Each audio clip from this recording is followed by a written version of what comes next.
ఈ మధ్య కాలంలో చాలా మంది చిన్నవాళ్ళకు కూడా ఆస్టియో సమస్యలు అంటే మోకాళ్ళ నొప్పులు వస్తున్నాయి.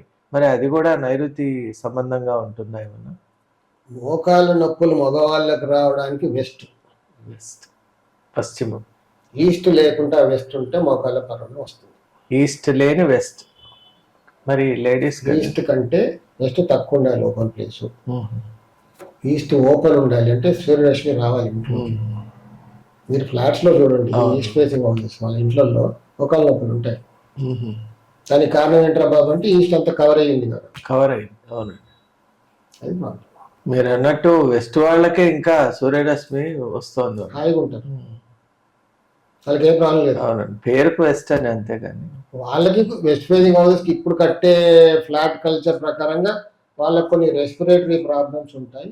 ఆ ఇళ్ళల్లో కొంచెం లేడీస్ సిక్కుకుంటారు. ఎందుకంటే 2 బెడ్రూమ్లు ఉత్తరంలో కట్టేస్తారు. ఉత్తర వాయువ్యంలో ఒక బెడ్రూమ్, ఉత్తరం సెంటర్ లో 2 టాయిలెట్స్ కట్టి క్లోజ్, ఈశాన్యంలో ఒక బెడ్రూమ్. అంటే ఆ ఇంటి మొత్తానికి కూడా ఉత్తరంలో దోషం. కరెక్ట్. ఉత్తరం మూసేశారు కాబట్టి అక్కడ ఆ ప్రాబ్లం ఉంటుంది, రెస్పిరేటరీ ప్రాబ్లం ఉంటుంది, లేడీ ఎప్పుడు సిక్ ఉంటుంది. మరి ఇది జెంట్స్ విషయంలో, మరి లేడీస్ కి ఎలా అండి ఈ ఆస్టియో సమస్యలు ఎలా? దక్షిణం డిఫెక్ట్ ఉంటే వాళ్ళకి సౌత్ కాళ్ళ నొప్పులు ఉంటాయి. నాట్ ఓన్లీ కాళ్ళ నొప్పులు, అన్ని రోగాలు ఉంటాయి, చాలా ఉంటాయి, ఎన్నో హెల్త్ ఇష్యూస్ ఉంటాయి. దక్షిణ ప్రభావం లేడీస్ పైన చూపిస్తుంది. ఉత్తరం కూడా లేడీస్ పైన చూపిస్తుంది. తూర్పు పశ్చిమం మగవాళ్ళ పైన చూపిస్తుంది. తూర్పు పశ్చిమం ఏమో మగవాళ్ళ పైన చూపిస్తుంది. దక్షిణ ఉత్తరం లేడీస్ ఆరోగ్యం, వెల్త్, డబ్బు పైన ఇలా చూపిస్తుంది. ఓకే. ఇప్పుడు ముఖ్యంగా ఒక సందేహం ఉందండి. అదేంటంటే మా ఫ్రెండ్ వాళ్ళ ఒక ఇల్లు ఉంది గ్రామంలో, వాళ్ళ ఇంటికి పక్కనే ఇంకొక ఇల్లు ఉంది. ఈ ఇంటి కంటే కూడా అది వెనకకుంది. అంటే వీళ్ళు ఏమంటారంటే ఆ ఇల్లు కొనుక్కోవాలి అంటే మీకు ఈశాన్యం తగ్గినట్టు అవుతుంది కదా. ఇప్పుడు ఈ ఇంటి కంటే వెనక్కు ఉంది అది. ఎందుకంటే వీళ్ళకి రోడ్ ఎక్కడ ఉంది? రోడ్డు కూడా ఇట్లా క్రాస్ గా ఉంది ఇద్దరికి. ఎక్కడ క్రాస్? రోడ్ అంటే తూర్పులో రోడ్డు ఉంది, తూర్పులో రోడ్డు ఉంది. అంటే ఆ ఇంటి ముందు నుంచి ఇలా వెళ్తోంది. ఈశాన్యం తెంపుతూ పోయిందా? తెంపలేదు, ఇల్లు ఉండటమే వెనక్కు ఉందండి. ఏ ఇల్లు? ఇప్పుడు వీళ్ళు ఉన్న ఇల్లు కాక ఇప్పుడు ఈ ఇల్లు ఇక్కడ ఉంటే ఇది పక్కన ఇల్లు వెనక్కు ఉంది, ఇక్కడ గ్యాప్ ఉంది, రోడ్ ఏమో అట్లా వెళ్తోంది. మరి వాళ్ళకి సందేహం ఏంటంటే ఎలా? ఇప్పుడు ఒక ఇల్లు ఇక్కడ ఉంది అనుకో. అవునండి. ఇంకొక ఇల్లు ఇక్కడ పక్కన ఉంటాయి కదా. పక్కన లేకుండా ఇప్పుడు మామూలుగా ఇలా ఉండాలి, ఇది ఇలా ఉంది. ముందుకున్న ఇల్లు వెనక్కుందా? ముందుకున్న ఇంట్లో వీళ్ళు ఉన్నారు, ఈ ఇల్లు ఇప్పుడు అమ్మకానికి ఉంది. ఈ ఇల్లు తీసుకోవచ్చా లేదా అనేది సందేహం. అవునండి. ఇప్పుడు వీళ్ళకి ఇటు పక్కన ముందుకున్న ఇల్లుకి రోడ్ ఎక్కడ ఉంది? వాళ్ళకు కూడా తూర్పుకే ఉంది, వీళ్ళకు తూర్పు. వీళ్ళకి ఎలా ఉంటుంది? మధ్యలో రోడ్డు ఉండాలి కదా. లేదండి, అక్కడ రోడ్డు ఇలా క్రాస్ వెళ్ళింది. అవునండి, ఒక ఇంటికి ఇలా రోడ్డు ఉంది. ఈ ఇంటికి పక్క ఇంటికి తూర్పు ఎలా వచ్చింది? మధ్యలో ఇంకో రోడ్డు ఉండాలి కదా. ఆ రోడ్డు లేదండి, ఇప్పుడు మామూలుగా ఆ రోడ్డు ఇలా వస్తూ ఇలా క్రాస్ అయింది.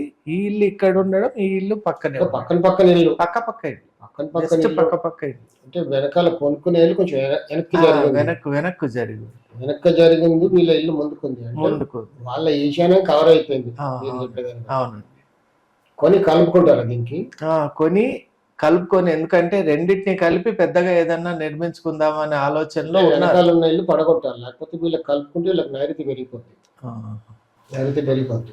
పెరిగిపోతుంది. దానివల్ల ఏముంటుందండి ప్రభావం ఏంటి అలా పెరగటం వల్ల? నైరుతి పెరిగిన ఇల్లు తీసుకుంటే ప్రాణాంతకం. అవునా? అడ్వాన్స్ ఇవ్వగానే ఎవరైనా పోవచ్చు. అంత ప్రమాదమా?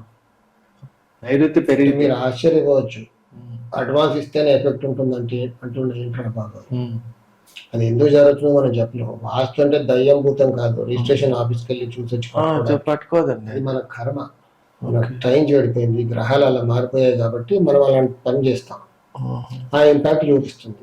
ఇప్పుడు బాగున్న ఇల్లు నేను కొందరు చెప్తాను, ఈ ఇల్లు బాగుంది, వెంబడే ఆడికి టోకెన్ అడ్వాన్స్ ఇచ్చేయండి, మీకు రిజల్ట్ స్టార్ట్ అయిపోతాయి. స్టార్ట్ అవుద్ది. బాగున్న ఇంటికి ₹1 ఇచ్చి నాది అనుకున్నాం అనుకో, ఇమ్మీడియట్ గా ఇబ్బంది పెట్టడం స్టార్ట్ చేస్తుంది. ఆ ఇంట్లో ఉండకున్నా ఇది చాలా మందికి వచ్చే. నేను 40 years గా అనుభవంలో నేను చూసా. ఎలా అండి? ఎలా? అడ్వాన్స్ ఇస్తే అయిపోయిందండి. ఇప్పుడు మీ ఇల్లు బాగలేదు అనుకోండి, నేను కొనుక్కుంటానండి శర్మ గారు, ఇది ₹1 తీసుకొని మీకు ఇచ్చాననుకోండి, నా పని అయిపోయింది. అంటే నా టైం గడిపోయింది కాబట్టి అలాంటి పని చేసా. మీ ఇంట్లో ఉన్న దోషాలన్నీ నన్ను ఇబ్బంది పెట్టడం మొదలు పెట్టేశారు. మరి ఈ వ్యక్తికి ఎలా అండి? ఇప్పుడు అమ్మిన వ్యక్తికి రిలీఫ్ అనేది స్టార్ట్ అవుతుంది. అమ్మిన వ్యక్తిగా రుణాల బంధం అయిపోయింది, మీరు అయిపోయింది. బయటపడిపోయారు కదా, ఆ, బయట. మిమ్మల్ని వదిలిపెట్టేసి మీ కర్మ అయిపోయింది కాబట్టి మీరు బయటపడ్డారు. Well said. దిస్ ఇస్ చాలా ఇన్డెప్త్ సబ్జెక్ట్. ఎంత కర్మ సిద్ధాంతం. అవునండి. మీ కర్మ అనుభవించేది ఉంటే అన్నల్ని అనుభవించారు, అనుభవించారు, అయిపోయింది. అప్పుడు మంచిగా చెడు ఇంకా మీరు సెంటిమెంట్ ఉన్నా ఏమున్నా వదిలేసారు అంటే మీ కర్మలో నుంచి ఆ సబ్జెక్ట్ వెళ్ళిపోయింది, నన్ను పట్టుకుంది. మీరు ఎప్పుడైతే అమ్మేశారో సగం గెలిచేశారు మీరు. ఇంకా అప్పటి నుంచి మీ మంచి రోజులు మొదలయ్యాయని చెప్పొచ్చు. అదే ఎప్పుడు మీరు మంచి ఇంట్లోకి వెళ్తే. మంచి కొన్నిసార్లు ఏమవుతుందంటే కొంతమందికి ఈ ఇంట్లో నుంచి ఇప్పుడు ఈ ఇల్లు బాగాలేదండి, వేరే ఇల్లు మారమన్నారు, ఎన్ని ఎత్తుకున్నా దొరకదు. ఇది ఒకటి కామన్ గా ఏ దోషంతో ఉందో అలాంటి ఇళ్ళే కనబడతాయి. విశ్వకర్మ గారేమో వెళ్ళిపోమన్నారు, తను తీసుకెళ్తుంటే ఏ ఇల్లు చూసినా బాగాలేదంటున్నాడు. మరి ఎలా మారమన్నారు మీరే, ఏ ఇల్లు సెలెక్ట్ చేయట్లేదు. ఏంటి కర్మ, వెతకాలి అంతే. బాగలేని ఇంటికి చూసి నేను ఎలా కాంప్రమైజ్ అవ్వను? దొరకదు. అవునండి, ఇప్పుడు అలా టైం వచ్చే వరకు దొరకదు, వెతుకుతూ ఉండాలి. మీరు ఏ ఇంట్లో ఉన్నారో కొద్ది గొప్ప అలాంటి దోషంతో ఉన్న ఇంట్లే కనబడుతుంటాయి. మీ ఫ్రెండ్స్ కూడా ఆ దోషంతో ఉన్న ఫ్రెండ్సే ఫ్రెండ్స్గా ఉంటారు. చుట్టాల్లో ఎక్కువ ర్యాపోర్ట్ ఉన్న వాళ్ళ ఇంట్లో కూడా అవే దోషాలు ఉంటాయి. మీరు గమనించండి. ఊరికే చెప్పడం కాదు, మీకు మీ చుట్టాలు ఉంటారు కదా, మీ ఇంట్లో ఏ దోషం ఉందో చూసుకోండి. మీ ఎక్కువ క్లోజ్ ఎవరితో ఉంటున్నారు ఒకసారి వాళ్ళకి చెప్పకండి, ఊరికే వెళ్ళి అక్కడ స్టడీ చేయండి, అవే ఉంటాయి. లేదండి, చాలా ఇంట్రెస్టింగ్ గా ఉంది. నేను ఖాళీ చేసి వెళ్ళిపోమన్నాను, దొరకట్లేదు. కొంత దొరకదండి, వెతికి వెతికి విసిగిపోతారు. వెతికిపోయి ఇంకా విశ్వకర్మ వాళ్ళు అవ్వదు కానీ వేరే పట్టుకుంటారు. ఓపిక ఉండాలి, నా దగ్గరకు వస్తే ఓపిక ఉండాలి. ఎందుకంటే చూస్తూ చూస్తూ బాగాలేని ఇల్లు తీసుకోమని ఎలా చెప్తాను చెప్పండి కదా, చెప్పలేము. వెతకాలి, దొరుకుతుంది ఒక రోజు. కొందరికి నేను 10 years 12 years ఎత్తుకున్న పరిస్థితులు ఉన్నాయి. లేట్ కూడా అవుతుంది, 10 years అవుతుంది అంటే అది చాలా రేర్ గా అవుతుంది. కొందరికేమో వెళ్ళి చూడగానే దొరికిపోద్ది. టైం టైం టైం అంతే, కర్మ సిద్ధాంతం. కొందరేమో ఖాళీ చేసి దీనికంటే అధ్వానంగా ఉన్న ఇంట్లోకి వెళ్తారు, అది కూడా ఒక పాజిబుల్. అప్పుడు ఇంకా కష్టం. అందుకే ఏంటంటే వాస్తుత్వాన్ని ఎంబడి పెట్టుకుని తీసుకెళ్లి చూపించి చేస్తే తీసుకోవాలి, లేకపోతే లేదు. రెంట్కైనా కొనుక్కోవడానికైనా మంచి కావచ్చు, లేదా ఇంకా అధపాతాలను కూడా వెళ్ళిపోవచ్చు, కూడా వెళ్ళిపోవచ్చు. పెనంలో నుంచి పొయ్యిలో పడిపోతాం, అలా కూడా అవ్వచ్చు. అలాంటి కేసులు కూడా ఎన్నో ఉన్నాయి. మనకు తెలిసిన వాళ్ళు హైటెక్ సిటీలో పనిచేస్తున్నారని ఇక్కడ మాకు దగ్గరలో దిల్సుఖ్ నగర్ లో ఉన్న వాళ్ళు అక్కడ కొండాపూర్కు మారినారు. మారిన తర్వాత మొత్తం వైఫ్ అండ్ హస్బెండ్కి ఇద్దరికి ఉద్యోగాలు పోవడం, మదర్కి హెల్త్ చెడిపోవడం, తర్వాత వాళ్ళ ప్రాపర్టీ విషయంలో కూడా వాళ్లకు రావాల్సిన ప్రాపర్టీ కూడా బ్లాక్ కావడం, ఇలా అయిపోయి భయపడి మళ్ళీ ఇంటికి వచ్చారు.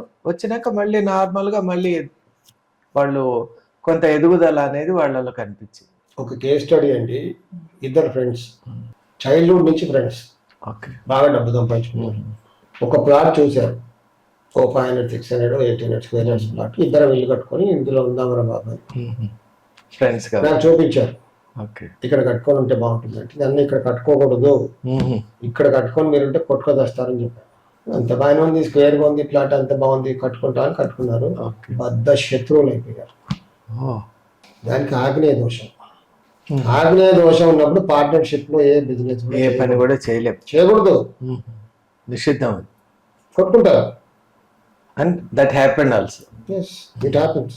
అందుకే అన్నాను, ఆస్తులు అన్ని కూడా ఎవ్రీథింగ్ ఇస్ ఖచ్చితంగా చెప్పారు మన వాళ్ళు. మళ్ళీ మనం కొత్తగా కనిపెట్టేది ఏం లేదు, దాన్ని కరెక్ట్ గా చదవాలి అంతే. ఒక శుభవార్త త్వరలోనే ప్రారంభం. ఒక అరుదైన విలువైన అవకాశం.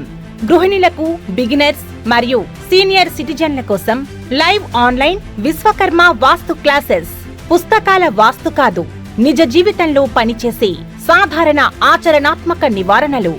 గత 40 సంవత్సరాలుగా ఫుల్ టైం కన్సల్టెంట్ గా లైవ్ టీవీ ప్రోగ్రామ్స్ ద్వారా వేలాది కుటుంబాల జీవితాల్లో మంచి ఆరోగ్యపరమైన మార్పు తీసుకొచ్చిన వాస్తుయోగి శ్రీ కెఎల్ విశ్వకర్మ గారి చేత 21 రోజులు లేదా 4 వారాల లైవ్ ఆన్లైన్ క్లాసెస్. గృహిణులకు సులభంగా అర్థమయ్యే విధానం, బిగినర్స్ కి స్పష్టమైన వివరణ, సీనియర్ సిటిజన్లకు అనువైన క్లాసులు. ప్రశ్నలు సమాధానాలు లైవ్ లోనే.